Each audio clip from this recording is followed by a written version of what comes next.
सत्यप्रिय दलित शोषित वनवासी समाज पार्टी से आज तारीख 14/8/2024 14/8 विभाजन विभीषिका दिवस। पहले तो सरकार को बधाई देंगे जिसने विभाजन विभीषिका दिवस का घोषणा की, मनाने की शुरुआत की। विभाजन एक ऐसा भयावह घटनाक्रम था भारतीय उपमहाद्वीप में जिसके कारण न सिर्फ करोड़ों करोड़ लोग विस्थापित हुए, दोनों तरफ से लाखों लाखों लोगों को सड़कों पर बेरहमी से मार दिया गया। ज़्यादा बड़ी चीज़ ये है विभाजन जो अंग्रेजों की कूटनीति, कूट डालो राज करो और तत्कालीन भारतीय नेताओं के सत्ता के हवस का परिणाम था, जिसकी वजह से जिसका परिणाम आम जनता ने भोगा भयावह तरीके से। एक ज़्यादा बड़ी चीज़ ये है कि वो विभाजन की वो घटना, भारतीय वो इतिहास भारतीय उपमहाद्वीप में बार बार दोहराया जाता है, वर्तमान में भी दोहराया जा रहा है और भविष्य का कुछ नहीं पता वो किस रूप में फिर सामने आएगा, आता रहेगा, ये तो बिल्कुल निश्चित है। क्यों? क्योंकि ना विभाजन को सही कर तरीके से अंजाम दिया गया, सत्ता की हवस में ना उसको सही परिणति पर पहुंचाया गया, और उसके सबसे बड़े दोषी कम से कम भारतीय नेता थे, चाहे उसमें गांधी शामिल थे और चाहे नेहरू शामिल थे।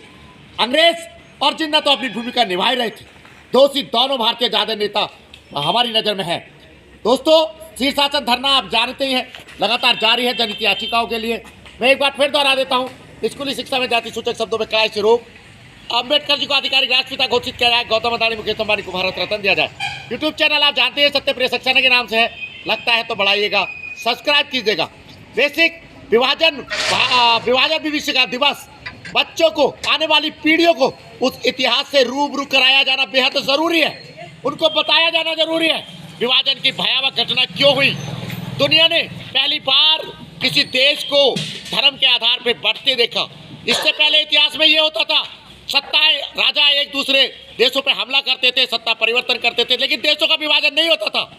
सत्ता की हवस, भारतीय नेताओं की, अंग्रेजों की कूटनीति, उसकी वजह से दुनिया ने यह भी देखा कि कोई देश विभाजित भी हो सकता है और उसके परिणाम हजारों साल तक भुगतने के लिए न सिर्फ वो देश जो विभाजन करके अलग हुए और वो देश जिससे ये देश बने, सब भोगने के लिए अभिशप्त है। बच्चों को इतिहास पढ़ाया जाना चाहिए, बताया जाना चाहिए क्यों और कैसे घटा, ताकि आगे आने वाले भविष्य में लोग उन कारणों का निवारण कर सकें, शांति और सुख समृद्धि की तरफ बढ़ सके। धन्यवाद, नमस्कार।